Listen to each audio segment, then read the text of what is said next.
السلام علیکم مینوالو سوات ته راغلي یو په چکر باندې تاسو ته به سوات ښیو چې موږ سوات کې موږ هم کوم ځای ګورو تاسو ته موږ سوات ایکسپلور کوو نو دا ویډیو سره مخکې ګورئ لویه سره شریکوم او مخکې به میلاویږو بختي رحمان سره چې کوم د پښتنو د خولو ښکلا ده نو هغه سره به هم میلاویږو او د لاړه سره مخکې ګورئ تاسو سره مخکې شیر کوو دا هم ګورئ مینوال دا سوات سیند دی دې سیند چې کوم دی که نه ډېر ښکلي ځوانان ښکلي چې کوم زموږ د معاشرې ځوانان یې وړي دي نو ډېر زبردست سیند دی خو دلته داسې وتلی نه شي تاسو شي ورته خپل ځان دي د لمبا پکې وغلی شي خو لږ خپل ځان دي نو دا ماشاءالله ډېر زبردست سیند دی نو تاسو ته به انشاءالله د سیند هم ښه مینوالو دا د سوات چینه ده نو د ګور چې دې کوم په دې کې کوم اوبه دي نو راځئ چې ټول اوبه څومره یخ اوبه دي ښه ډېر مزدار یخ اوبه دي یخ اوبه دي ډېر مزدار اوبه دي ښه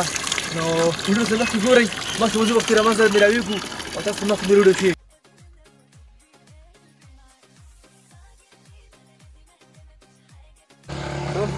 مونږ لاندې راکوزېږو دا وګوره دا بره ګوره دا بره چړایي ده دا بره غر سره راوختو دا بره چړایي دي دا وخت کې مونږ سیند ته روان یو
روان یو بختي رحمان سره ملاقات تاسو ملاقات به کوو سره ملاویږو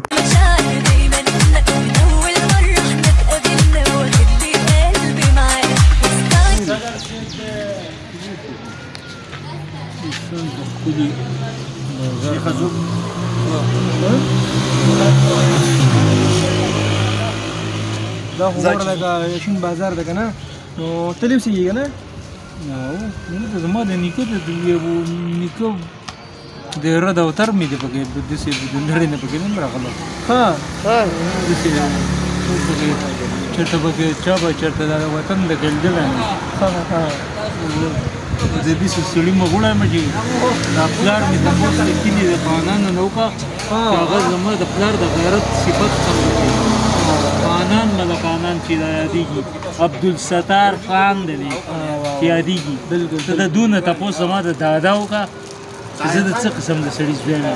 هغه به دا ستا شاته ولاړو بختي رحمان او دا به چېرته ټیم څه ته